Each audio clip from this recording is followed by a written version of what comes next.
Sa kapapasok lamang po na balita, nakatakdang sampahan ng kaso sa ombudsman ni JB Sebastian, si Senador Leila De Lima. May report ang aming kasamang si Joy Gumatay live mula sa may tanggapan ng ombudsman. Joy? Audrey, nandito nga tayo ngayon sa Office of the Ombudsman nang matanggap natin ang na ngayong hapon bandang 2:00 ay maghahain ng kaso si Attorney Eduardo Arriba, ang abogado ng inmate ng bilibid na si JB Sebastian laban kay Senadora Leila De Lima. Sa ngayon, Audrey, ay wala pa tayong established and clear background sa likod ng kasong ihahain laban kay Senadora Leila De Lima, pero meron tayong mga anggulo na tingnan sa likod na hain ng kaso ngayong hapon.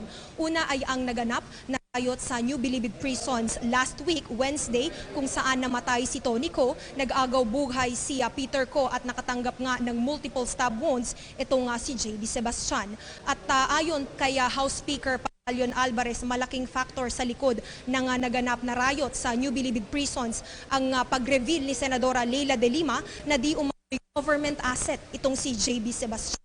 At ayon nga sa ating Speaker, dapat maghinay-hinay itong si Senadora Leila De Lima sa mga bagay na ibinabahagi niya sa media dahil nasa sacrifice umano yung seguridad ng ating mga inmates sa loob ng New Bilibid Prison na hinihingan nga sana ng impormasyon ng Kongreso ng mababang kapulungan sa pagpatuloy ng kanilang pagdinig patungkol nga dito sa pagiging ng illegal drug trade sa New Bilibid Prison. Isa pang anggulo na nakikita natin, Audrey, na may relasyon dito sa paghahain ng kaso ay ang pagpapatuloy ng sa mababang kapulungan dito nga sa trade, drug trade ng daang administrasyon kung saan kalihim pa ng Department of Justice Senadora Leila De Lima. Bukas ito ay magpapatuloy at naalala nga natin na mga konsita itong JB Sebastian, ngunit nilinaw niya na punta naganap pagdinig dahil natatakot sila na baka maapektuhan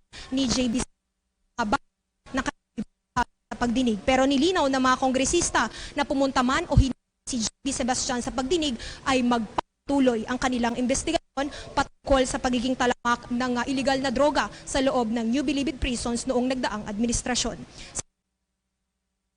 Office of at ilang minuto